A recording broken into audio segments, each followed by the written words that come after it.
Bebas dari balik jeruji besi, BS warga Jalan Takwa Lorong Wakaf ngulangi lagi perbuatan kriminalitas. Lanang berumur 23 tahun ini ditangkap oleh anggota Subdit Jatan Teras Polda Sumsel karena melakukan aksi penjambretan di Kota Palembang.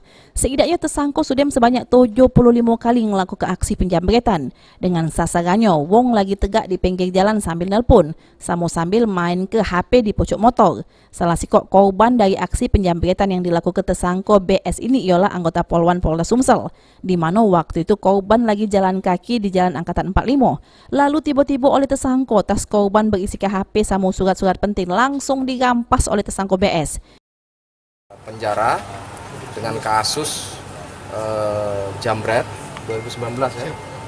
Kasus jambret mulai keluar mulai bulan Juli sampai sekarang tertangkap ini adalah kasus penjambretan juga dengan modus yang sama. Jadi ini nggak kapok-kapok, ini juga adalah anggota Polri ketika menyeberang menggunakan dompet yang berisi handphone dijambret oleh ini. Juru melakukan aksinya, tersangka BS direwangi dua kawannya yang ini masih jadi buron polisi. Tersangka BS dewek galak beraksi di seputaran Jalan Raja Wali, Kuto sama Bangau. Terus mana lagi? Dari daerah Kuto. Kuto di mana? Ada warung Madinah itu? Di sebelum rumah sakit dekat daerah Siva. Rumah sakit Bom Baru. Rumah sakit Pelabuhan. Baru. Terus itu di dekat warung Madinah itu? Madinah, Masjid Mutakin, arah situ. Rame situ macet. Oh rame, ya situ macet itu. Ya. Jadi seputaran mana Pak kau nih nyambret? Raja Wali ya, Terus? ke Bangau.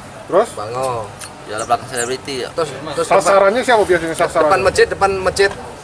Ya Depan lawang kopi tegak tiam? pinggir jalan Pak. Main Orang-orang. HP nunggu mobil, nunggu angkot apa. Cewek cowok sasaran? Cewek cowok Pak. Cewek cowok. Kamu orang berapa beraksi? Kadang berdua, kadang tiga Pak. Dari penangkapan tersangka BS, polisi ngaman ke sejumlah barang bukti, diantaranya HP korban yang sudah dijamret, lalu motor yang dipakai tersangka pas nyamret, sama spare part motor tersangka lainnya.